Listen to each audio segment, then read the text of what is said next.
গত 3 দিন আগে ঢাকাতে এক ভার্সিটিতে আমরা দেখেছি পারভেজ নামে একটা ছেলে দুইটা মেয়ে হেঁটে যাচ্ছে রাস্তা দিয়ে। পারভেজ একটু দেখার পরে হেসেছে। কি করছে?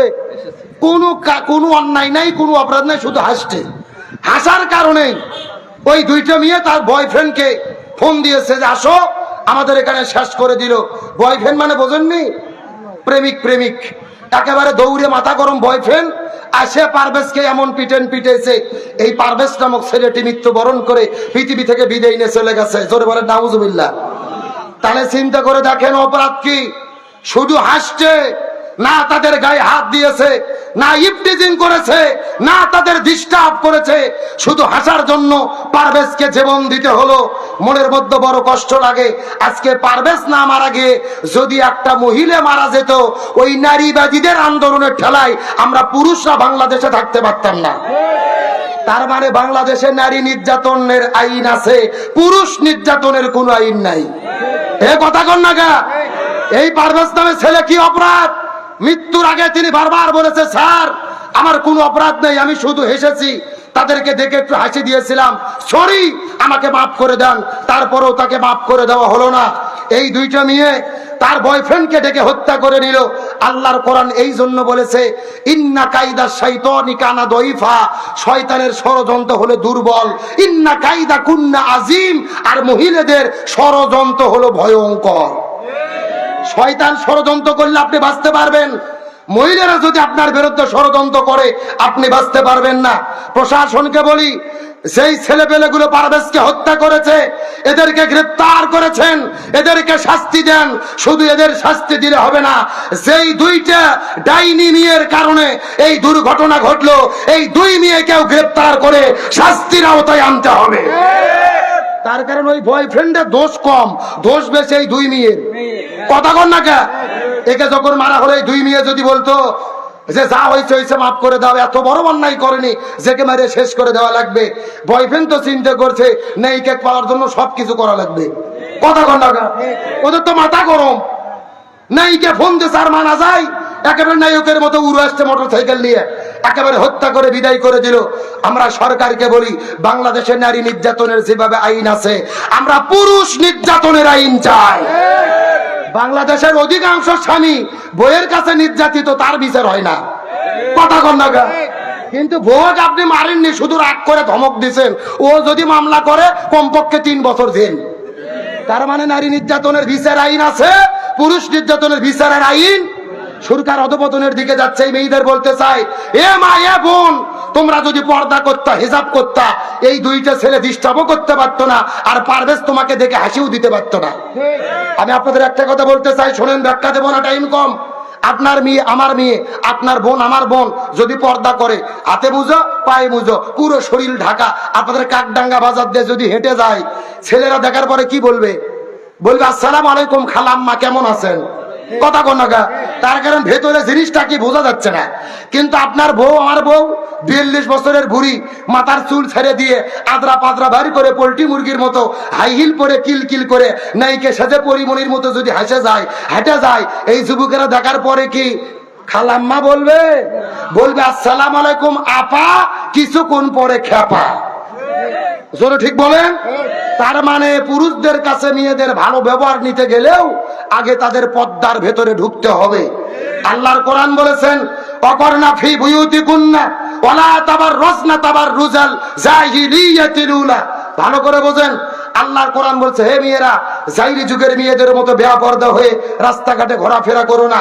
একটা মেয়ের বাজারে যেতে নিষেধ নেই, স্কুলে যেতে নিষেধ নেই, চাকরি করতে নিষেধ নেই, ব্যবসা করতে নিষেধ নেই, তবে সত্য হলো পরিপূর্ণ পর্দার ভেতরে থেকে করতে হবে। আর এই পর্দা যদি বাংলাদেশে কায়েম থাকতো, এই যুবকেরা ইফটিজিং তো দূরের কথা, মিস কল দেওয়ারও চান্স পেত। তাহলে একমাত্র মহিলাদের হেফাজত করতে পারে সেই বিধানের নাম কি?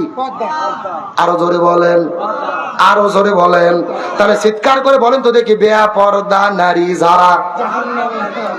এ মুসলমান ভাইরা, গভীর মনোযোগ লক্ষ্য করে বোঝার চেষ্টা করেন।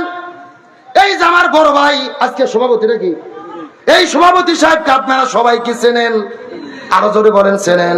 এখন বলেন তো দেখি, সাতক্ষীরা থেকে শুটকি মাছ পাওয়া যায়? কথাগুলো সুন্দর করে বোঝার চেষ্টা করবেন। এই যে সভাপতি সাহেব 1 কেজি শুটকি মাছ কিনেছেন 800 টাকা দিয়ে, জোরে বলেন কয়শো টাকা? 800 টাকার শুটকি মাছ কেনার পরে ঘরের মধ্যে রেখেছে, ঘরের দরজাটা খোলা রেখেছে, পাতিলের মুখটা খোলা রেখেছে। ওই বাড়ির পাশ দিয়ে যাচ্ছিল একটা বিড়াল, ওই বিড়ালের নাকে যখন শুটকি মাছের গন্ধ লাগছে, এই বিড়াল এক দৌড়ে ঘরের মধ্যে যায়, দেখে দরজা খোলা, ঘরের মধ্যে ঢুকে দেখে পাতিলের মুখটা খোলা। এখন আপনাদের জিজ্ঞাসা করি, বলেন তো এই বিড়ালের শুটকি মাছ খাওয়ার জন্য কি বিসমিল্লাহ বলা লাগবে? আরো জোরে বলেন। বিসমিল্লাহ ছাড়াই বিড়াল শুটকি মাছ খাওয়া শুরু করছে। সভাপতি দেখার পরে মনে করছে সর্বনাশ, 1000 টাকা কেজি শুটকি মাছ সর্বনাশ করলো খাইয়া। ওই বিড়ালটিকে ধরে এমন মারা মেরেছে জীবন যাই অবস্থা। ওই বিড়ালটিকে বলেছে, বিড়াল আবার আগামীকাল সকালবেলা এই শুটকি মাছ যদি তুই খাইতে আসিস, তোকে জবে করে জমিন থেকে বিদায় করে দেব, তোকে কিন্তু হত্যা করে পৃথিবী থেকে শেষ করে দেব। এই বলে বিড়ালটিকে ছেড়ে দিয়েছে। পরের দিনে আবার শুটকি মাছ কেনার পরে পাতিলের মধ্যে রেখে পাতিলের মুখটা খোলা রেখেছে, ঘরের দরজাটাও খোলা রেখেছে। এখন আমি আপনাদের জিজ্ঞাসা করি, বলেন তো আগের দিনের বিড়াল যদি পরের দিনে সভাপতির বাড়ির পাশ দিয়ে আবার যদি যায়, আর যদি নাকের মধ্যে শুটকি মাছের গন্ধ লাগে, ভাই ওই বিড়ালটি শুটকি মাছের কাছে যাবে কি যাবে না? জোরে বলেন, যাবে কি যাবে না? তার মানে শুটকি মাছকে যদি রক্ষা করতে চান, ঘরের দরজা বন্ধ করতে হবে, পাতিলের মুখটা বন্ধ করতে হবে, তাহলে শুটকি মাছ এমনিতেই রক্ষা পাবে। ঠিক একই রকম ভাবে আপনার মেয়ে আপনার বোনকে বেপরদা করে রাস্তাতে ছেড়ে দেবেন, আর যুবকদেরকে বলবে নিপটিজিংয়ের আইন আছে, র‍্যাব আছে, পুলিশ আছে, কোনো লাভ হবে না। ওই শুটকি মাছের গন্ধ পাইলে বিড়াল যে এরকম দৌড়াই, ওই বেপরদা মহিলা দেখলে পুরুষগুলো সেই রকম দৌড়াবে। যুবকেরা কথা বলো। তার মানে বোঝা গেল মহিলাদের নিরাপত্তার জন্য কি লাগবে? আরো জোরে বলেন, কি লাগবে? পর্দা ছাড়া মহিলাদের হেফাজত করা যাবে। তাহলে চিৎকার করে বলেন তো দেখি, বেপরদা নারী যারা। এই কথা শোনার পরে নবীজির মনটা বড় খারাপ হয়ে গেল। জিবরাইলকে জিজ্ঞেস করলেন, হে ভাই জিবরাইল, 2 নম্বর কারা জাহান্নামের মধ্যে যাবে? তুমি দয়া করে বলো তো দেখি। জিবরাইল ডাক দিয়ে বলে, ইয়া রাসূলুল্লাহ, 2 নম্বর হলো ওই প্রকার মহিলাগুলো, যেই মহিলাগুলো স্বামীর খেদমত করে না, স্বামীর কথা মতো চলে না, স্বামীর আনুগত্য করে না, এই সমস্ত মহিলাগুলো জাহান্নামের মধ্যে যাবে। তার মানে বোঝা গেল স্বামীর অবাধ্য স্ত্রী যারা জাহান্নামে যাবে। আমার কথা কি বুঝতেছেন না? চিৎকার করে বলেন, বেপরদা নারী যারা, স্বামীর অবাধ্য স্ত্রী যারা। এই জন্য আমার নবী বলেছেন মহিলাদের জন্য 4টা আমল করতে হবে। এই 4টা আমল করলে আল্লাহ 8টা জান্নাতের দরজা খুলে দেবে। 1 নম্বর হলো নামাজ, 2 নম্বর হলো রোজা, 3 নম্বর স্বামীর খেদমত, 4 নম্বর পর্দা। 1 নম্বর নামাজ, 2 নম্বর রোজা, 3 নম্বর স্বামীর খেদমত, 4 নম্বর পর্দা।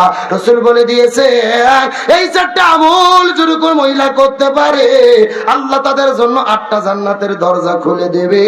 যেই দরজা পছন্দ ওই দরজা দিয়ে তারা জান্নাতে চলে যাবে। এ মুসলমান ভাইরা, গভীর মনোযোগ লক্ষ্য করুন। আল্লাহ তাআলা মহিলাদের 4টা আমল করার মতো তৌফিক দান করুক। সকলে বলেন আমিন।